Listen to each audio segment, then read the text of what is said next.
మిత్రులారా నమస్తే, నేను మీ ప్రసాద్ మూర్తి.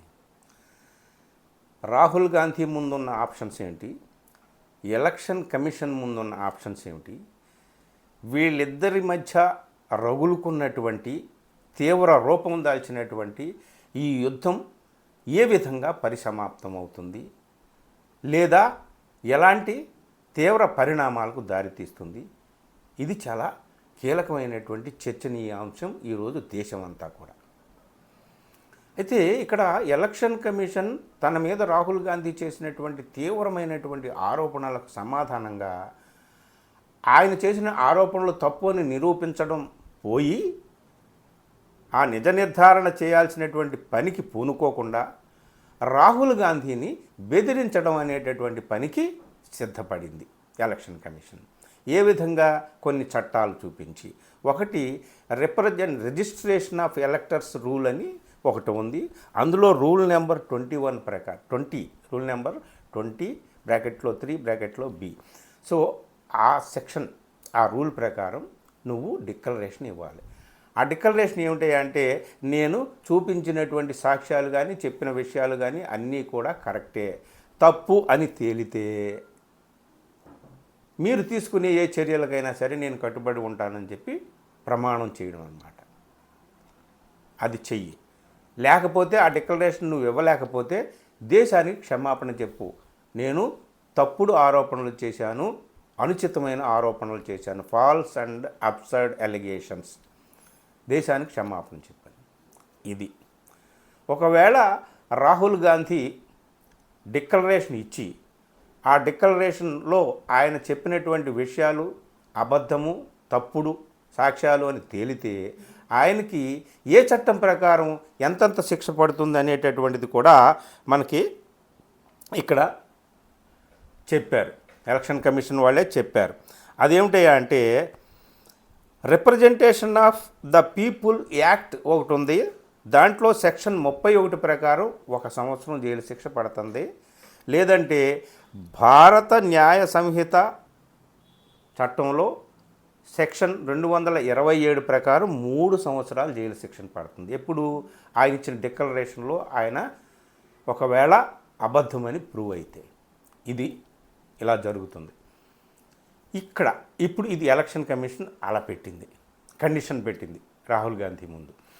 రాహుల్ గాంధీ ఏమంటున్నాడు? నేను డిక్లరేషన్ ఇవ్వాల్సిన పని ఏంటి, నేను ప్రమాణం చేయాల్సిన పని ఏంటి, నీకు ప్రమాణం చేసే కదా పార్లమెంట్లో కూర్చున్నాను, అసలు ఓపెన్గా కదా ఇదంతా పెట్టాను, 6 నెలలు పట్టింది కదా, మీరు నాకు ఆ డిజిటల్ రికార్డ్ ఇమ్మంటే ఇవ్వలేదు అని చెప్పేసి ఆయన డిక్లరేషన్ ఇవ్వమని పోండి అని అంటున్నాడు. ఇంకోటి, దేశానికి క్షమాపణ చెప్పాలి. దేశానికి క్షమాపణ చెప్పడం అంటే మొత్తం ఆయన రాజకీయ చరిత్ర అంతా కూడా సమాప్తం, ఆయన పార్టీ కాంగ్రెస్ పార్టీ రాజకీయ చరిత్ర అంతా కూడా సమాప్తం. There ends the matter. అలాంటి పని చేస్తాడా? దేశం ముందు సాష్టాంగపడి, ఓనా ప్రియమైన దేశమా, ప్రజాస్వామిక దేశమా, నన్ను క్షమించు, నేను ఈ భారతీయ జనతా పార్టీ మీద, ఎలక్షన్ కమిషన్ మీద తప్పుడు ఆరోపణలు చేశాను, నన్ను క్షమించు అని ఆయన చెప్తాడా? చెప్పడు. అలాగే చెప్పేవాడైతే ఎంత తీవ్రమైన ఆరోపణలు ఎందుకు చేస్తాడు? ఈ రిపర్కషన్స్ ఏమిటి, కాన్సిక్వెన్సెస్ ఎలా ఉంటాయి తెలియకుండానే ఇలా చేస్తాడా ఇట్లాంటి ఆరోపణలు? సో అలా చేయడు, నేను చేయనని అంటున్నాడు. సో ఇప్పుడు ఏం చేస్తుంది ఎలక్షన్ కమిషన్? ఫస్ట్ పాయింట్ ఏమిటంటే, డిక్లరేషన్ ఇవ్వాల్సినటువంటి అవసరం ఏమిటి అనేటటువంటిది క్వశ్చన్ వస్తుందన్నమాట. ఇప్పుడు ఆరోపణలు చేసింది ఎవరి మీద? రాజ్యాంగబద్ధంగా ఎన్నికైనటువంటి ప్రభుత్వం మీద. దొంగ ఓట్లతో ప్రధాని అయ్యావని చెప్పేసి రాజ్యాంగబద్ధంగా ప్రధానమంత్రి పదవిని స్వీకరించిన వ్యక్తి మీద. అలాగే దొంగ ఓట్లు, మీరు ఓట్లు దొంగతనం చేసే అధికారంలో ఉన్న పార్టీకి లాభం చేకూరుస్తున్నారని ఒక రాజ్యాంగ సంస్థ మీద ఆరోపణలు. ఇంత తీవ్రమైనటువంటి ఆరోపణలు. సో రాజ్యాంగబద్ధమైనటువంటి సంస్థల మీద, వ్యక్తుల మీద తీవ్రమైన ఆరోపణలు చేస్తే వాటినే తీసుకొని సువోమోటోగా ఆయన ఆరోపణల్ని, అవన్నీ కూడా తప్పుడు ఆరోపణలన్నీ నిరూపిస్తే ఆయన మీద చర్యలు తీసుకోవచ్చు కదా. నిరూపించడానికి మీరు చర్యలు తీసుకోవచ్చు కదా, దర్యాప్తుకు రంగంలోకి దిగొచ్చు కదా. ఎందుకు దిగటం లేదు? దిగాలంటే రాహుల్ గాంధీ చెప్పినట్టు మేము చేయాలంటే 3600 సంవత్సరాలు పడుతుందని చెప్పి ఎలక్షన్ కమిషనే చెప్పింది. అంటే తప్పించుకోవడమా?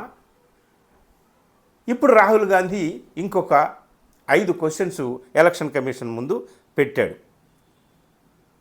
ఆ 5 క్వశ్చన్స్ కూడా సమాధానం చెప్పాలి. ఫస్ట్ క్వశ్చన్ ఏమిటంటే అపోజిషన్ అడుగుతున్నటువంటి డిజిటల్ రికార్డు, మీరు డిజిటల్ ఓటర్ లిస్టు మీరు ఎందుకు ఇవ్వరు? ఈ ఎలక్ట్రానిక్ యుగంలో అది సాధ్యం కాదా? 2 సీసీటీవీ ఫుటేజీ, వీడియో ఫుటేజీ దీన్ని అంతటినీ కూడా ఎందుకు చెరిపేశారు? ఎందుకు మటుమాయం చేశారు? దీనికి సమాధానం చెప్పండి. మూడోది ఏమిటంటే ఈ ఫేక్ ఓటర్స్ లిస్టులు ఇంకా ఎందుకున్నాయి ఇన్ని వేలుగా ఒక చిన్న కాన్స్టిట్యున్సీలోనే? దానికి సమాధానం చెప్పండి. అలాగే నిజాలు బయటపెట్టి అడుగుతున్నందుకు అపోజిషన్ లీడర్స్ని ఇలాగ ఎందుకు మీరు బెదిరిస్తున్నారు? ఆ చట్టం ఈ చట్టం ఉంది, ఈ శిక్షలు ఆ శిక్షలు ఉన్నాయని ఎందుకు మీరు బెదిరిస్తున్నారు, అదిరిస్తున్నారు? చెప్పండి దానికి సమాధానం అని చెప్పి 5వ క్వశ్చన్గా ఒక భయంకరమైన క్వశ్చన్ వేసాడు. ఏమిటయ్యా అంటే ఎలక్షన్ కమిషన్ బీజేపీకి ఏజెంటుగా ఎందుకు మారింది చెప్పండి అని. సో వీటికి సమాధానాలు చెప్పాలి. సమాధానాలు చెప్పలేకపోతే ఎలక్షన్ కమిషన్ చేతులు ఎత్తేటువంటి ఏం జరుగుతుందో మనకు తెలుసు. కాబట్టి ఎలక్షన్ కమిషన్ డిక్లరేషన్తో సంబంధం లేకుండా రాహుల్ గాంధీ చూపించినటువంటి సాక్ష్యాలు కానీ చేస్తున్నటువంటి ఆరోపణలు కానీ అబద్ధము అని తేల్చాలి. తేల్చేటటువంటి కర్తవ్యము బాధ్యత ఎలక్షన్ కమిషన్దే. అది ఎంత కష్టమైనా ఎన్ని సంవత్సరాలు టైం పట్టినా సరే ఎలక్షన్ కమిషన్ రాహుల్ గాంధీ తప్పు అని నిర్ధారించుకోవాలి, తమ నిజాయితీని తాము నిరూపించుకోవాలి. ఇప్పుడు ఎలక్షన్ కమిషన్ ముందున్నటువంటి ఆప్షన్ అదే. రాహుల్ గాంధీ తన ముందున్నటువంటి ఆప్షన్ ఏంటో తాను ఎంచుకున్నాడు. తన రాజకీయ భవితవ్యం నాశనమైపోవడమా, లేకపోతే దేశానికి నిజాలు చెప్పడమా అనేటటువంటిది ఒకటి. ఆయన అబద్ధాలు చెబుతున్నాడా లేదా సత్యాలా అని చెప్పి నిరూపించాల్సినటువంటి బాధ్యత ఎలక్షన్ కమిషన్ది. ఇక ఇప్పుడు ఏం జరుగుతుంది, ఈ యుద్ధం ఏ మలుపు తీసుకుంటుంది, ఏ పరిణామాలకు దారితీస్తుంది ఏమిటి అనేటటువంటిది మనం చూడాలి. కానీ చాలా తీవ్రమైనటువంటి విషయము, చాలా తీవ్రమైనటువంటి విషయం ఇది రాహుల్ గాంధీ చెప్పినటువంటి విషయము. ఇక ఓట్లు ఎన్నికలు నిర్వహించేటటువంటి సంస్థే మరి అవకతవకలకు పాల్పడితే, అవినీతికి పాల్పడితే ఇక దేశంలో ఇక ఎన్నికలు ఎందుకు, ఈ ప్రజాస్వామ్యం ఎందుకు, రాజ్యాంగం ఎందుకు, కోర్టులు ఎందుకు, ఈ చట్టాలు ఎందుకు, ఈ పరిపాలన ఎందుకు? అందుకనే బీహార్లో మేము అసలు ఎన్నికల్లో పోటీనే చేయమని చెప్పేసి ప్రతిపక్షాలు అంటున్నాయి. సో ఏమి చర్యలు తీసుకుంటుంది ఎలక్షన్ కమిషన్? రాహుల్ గాంధీని ఇరికించడానికి, బెదిరించడానికి కాదు, తనను తాను నిజాయితీగా నిరూపించుకోవడం కోసం ఏం చర్యలు తీసుకుంటుందా అని మనం ఎదురు చూడాలంతే. ఇది మిత్రులారా, థ్యాంక్ యూ.